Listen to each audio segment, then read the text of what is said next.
لوگوں نے اس کے سر پر ایک تاج رکھا. تاج جو ہے اس کے لیے یونانی لفظ ہے اسٹیفناس, اور یہ پتیوں سے, عام طور پر یہ بلوت کا جو درخت ہے اس کی بیل سے, یا اور جو بیل دار درخت ہوتے تھے ان کی بیلوں کو لے کر گول گول کر کے ایک تاج بنایا جاتا تھا, اور اس تاج کو زیتون کی پتیوں سے یا پھر موسم جو بھی ہوتا تھا وہاں سے پتیاں لے کر, موسمی پتیاں لے کر ان سے اس کو سجایا جاتا تھا. جب کوئی فتح حاصل کرتا تھا, کوئی کامیابی حاصل کرتا تھا, یا کسی خصوصی خدمت پر فائز کیا جاتا تھا تو اس کو تاج دیا جاتا تھا. اور یہ تازہ تاج یہی ہوتا تھا, بیل لے کر, بلوت کی یا کسی اور شاخ کی بیلیں لے کر ان کو راؤنڈ راؤنڈ کر کے خوبصورت طریقے سے بنا کر اور پھر اوپر پتیاں لگائی جاتی تھی. ہمارے یہاں پہ جو شاپس ہیں پھولوں والی, مختلف طرح کے انہوں نے پھول اور بکے اور یہ چیزیں بنا کر رکھی ہوتی ہیں. تو ایسا ہی یہ لوگ عام کرتے تھے, جب کبھی تاج کسی کو دینا ہوتا تھا تو اسی طرح کا تاج وہ دیتے تھے.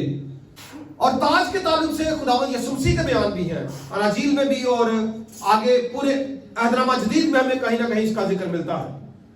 اور خاص طور پر ایک بیان خداوند یسوع مسیح کا کہ جان دینے تک بھی وفادار رہ, جو اس نے مکاشفہ کی کتاب میں درج کروایا مقدس یوحنا رسول کو, جان دینے تک بھی وفادار رہ تو میں تجھے زندگی کا تاج دوں گا. مشکلات دیکھیں زندگی میں بہت ہوتی ہیں, لیکن اگر کوئی شخص خداوند یسوع مسیح کے ساتھ وابستہ رہے, اس کی پیروی کرے, اس کے ساتھ جڑا رہے, تو پھر وہ زندگی کے تاج کا حقدار ہوتا ہے. دنیا میں ہم چاہتے ہیں جب بھی کوئی اپریشیٹ کیا جاتا ہے کسی کو, اگر کوئی ون کرتا ہے تو اس کو کوئی نہ کوئی میڈل ملتا ہے. تو جب آپ زندگی کی اس ریس میں ایمان میں فاتح ہوں گے تو خداوند یسوع مسیح پھر آپ کو تاج مہیا کرے گا. کتاب مقدس میں یہ واضح لکھا ہے. لیکن یہاں پہ جو تاج دیا گیا وہ بیلوں کا یا بلوت کا نہیں بنا تھا. یہ جو اسٹیفناس ہے یہ کچھ عجیب ہے اور دوسرے تاجوں سے مختلف ہے. کوڑا بھی مختلف ہے یہودی کوڑوں سے, اور تاج بالکل مختلف ہے. یہ تاج انہوں نے کانٹوں سے بنایا تھا.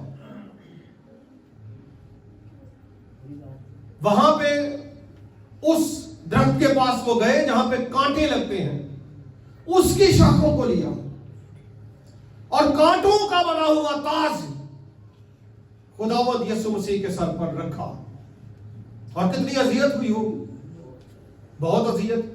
کوڑے مارے گئے, اور وہ بھی کوڑے جن کو اولڈ ٹیسٹمنٹ میں بچھو کہا گیا, جن میں لوہے یا ہڈی کا استعمال کیا جاتا تھا.